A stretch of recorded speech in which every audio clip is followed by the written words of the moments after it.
Hello mga kol, welcome back sa ating YouTube channel Surplus TV. Sa bago lang sa ating channel, huwag niyong kalimutan i-like, share, and subscribe. Then click na rin yung ating notification bell para lagi updated sa ating mga susunod na video uploads kagaya ito. Ngayon mga kol, pakita natin yung ating Suzuki Every Wagon top of the line K6A engine, 660cc, 63 horsepower, 12 valve all aluminum engine. So ito yung unit natin, top of the line. Ito yung tinatawag namin na Smiley Edition. Yung unit natin ngayon mga kol is high roof. So yan, ito yung kulay ng ating unit is Habana orange. Ayan, so makita natin metallic po siya mga kol. Ansal urethane po yung gamit natin. Meron tayong Every Wagon emblem na nilagay dito sa hood. Suzuki emblem din, yung ating grills is Smiley Edition. Yung headlight natin is 3 layer headlights. Magkaiba po yung ating high beam at saka low beam. Ito yung ating park light at saka signal light natin. Yan, dito rin makita natin yung ating fog lamp. So yung fog lamp natin meron siyang chrome dito sa gilid, so bilog po siya.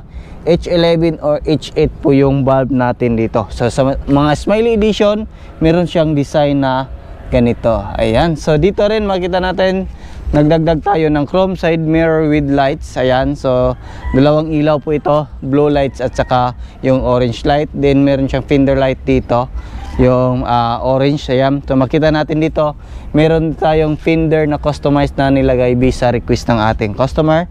Then dito makita natin naka semi outer po siya na 13 inches 165 by 65 R13 po yung gulong natin. So ito yung napili ng ating customer na design. So makita din natin dito is fully undercoat po yung ating unit. So sa mga DA64W na Smiley Edition mga kol is ganito po yung kanyang body kit dito. Then may hiwa dito para sa kanyang auto step. Basta double power slide, meron siyang auto step. So makita din natin dito, yan, kompleto po siya sa rain visor. Din dito sa gitna is black po yung kulay, para pag tiningnan natin sa malayuan parang buong salamin po mula dito hanggang dito. Ayan, so check naman natin yung power slide ng ating unit. So ito yung remote. So functional po yung remote natin ngayon mga kol. Ito yung left side, long press lang natin para mag-function yung power slide natin. Then lalabas po yung ating auto step. Then sa right side, ayan, so nag-close po siya. Then check natin, ayan, so close din natin dito. Ayan, so pusa po siyang papasok yung ating auto step. Ayan. Then dito naman makita natin sa likuran meron pa rin siyang fender flare. Then yung mag wheels, ayan, 13 inches. Then kinulayan natin ng color red yung ating brake drum.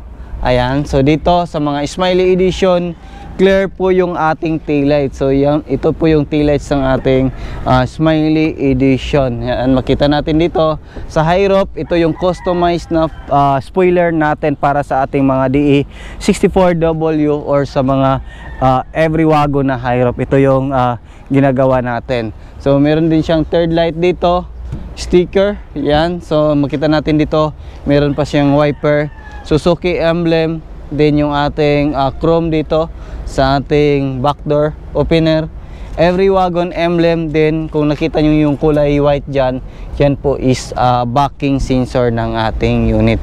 So meron siyang reverse camera dito para sa ating stereo. Pag ni-reverse natin, kitang kita po yung likuran. So yan, dito makita natin dito bago na din yung cover natin dito sa ating back door. Ayan, so yung ceiling natin bago na din. Then meron tayong third set dito. So tingnan natin yung third set, doon tayo sa second row. Yan, so ito yung auto step natin, gamit na gamit. Yan, so ito yung ating first row or second row. Ayan, so kompleto na po yung seat belt natin, kasi yan po yung tina-target natin ngayon na ma-provide natin lahat ng parts ng ating unit. So meron siyang armrest dito, meron siyang dalawang cup holder. So kung papasok kayo sa third seat natin mga kol, pwede natin yan ganon. So pwede ganon yan para makapasok, or ano natin, hilain natin. Yan, tanggalin natin yung seat belt.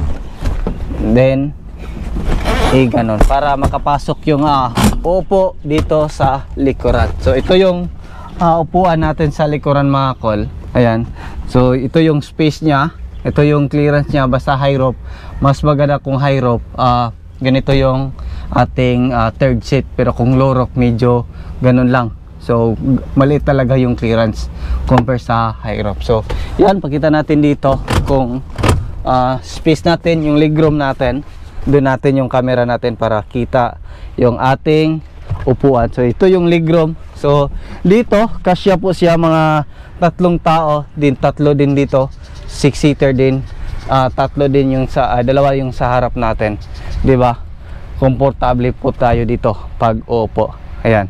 So check natin yung ibang feature ng ating unit. Dito naman is yung upuan natin dito is pwede natin yan i-move forward, then pwede natin i-atras. Pero kung gusto natin na malaki yung clearance sa likuran na ang kanilang legroom, pwede natin yan forward para hindi ipit sila. So ganito pa rin yung ating legroom dito. Then pwede din natin yan i-recline kung gusto natin na medyo komportable tayo.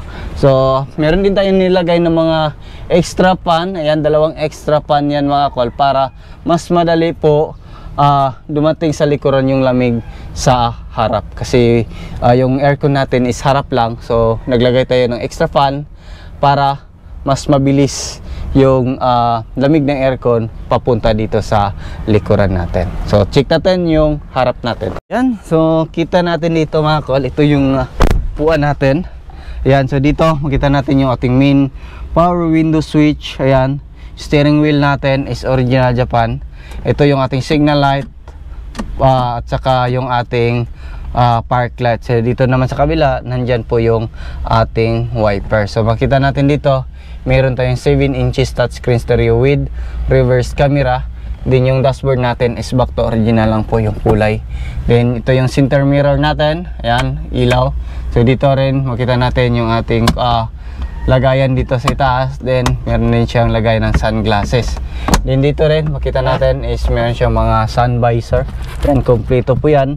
Passenger handle, ayan, or driver handle dito. Meron din dito. So ayan, ito yung console box natin. Ayan. Then dito makita natin meron tayong armrest, cup holder. Then meron tayong extra lagayan dyan. Ayan. So meron din siyang headrest. Ayan. Ito yung headrest ng ating unit. So kung mag-drive tayo, ito yung pwede natin magawa. Yan, atras natin. Ito yung pinakasagad. Then pwede din natin yan ihiga kung saan tayo comfortable mag-drive. Halimbawa mataas kayo, ganun lang. Tapos yan. So yung ibang feature na nilagay natin, makita natin yung ating backing sensor dito. Ito yung backing sensor na ng ating unit. So try naman natin yung makina natin. So yung mileage pala ng ating unit ngayon mga kol is 146,565. So start natin. So make sure na nakalagay sa park. Then yung overdrive switch, ayan, functional. Ayan. Then check natin yung makina natin. So yung mating natin pala mga kol is brand new na po yan. Ayan. So dito check natin yung makina natin. Ayan. So ito yung makina natin mga kol. Yung makina natin is K6 engine, 660cc, 63 horsepower, 4-speed automatic transmission, 4x2 po ito.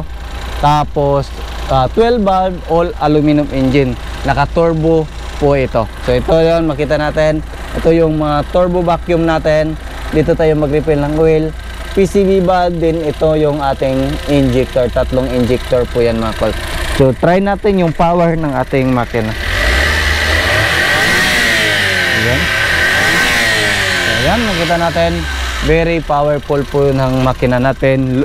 Tested na po siya, long drive, naka heavy PMS bago yung change oil natin, naka semi synthetic po tayo. Ayan, so yung cooling system natin ng ating makina is bago na din mga kol. So yung presyo pala nito is umabot po siya ng 350,000 all in na po yan mga kol, kasama yung brand new mag wheels, 13 inches fender, yan, 7 inches touchscreen stereo with reverse camera, yung mga fan, extra seat sa itaas, then yung ating spoiler. So yung basic setup nito is nasa 315,000 lang po mga kol. Tataas po yan, depende po sa accessories na gusto ipalagay ng ating mga customer.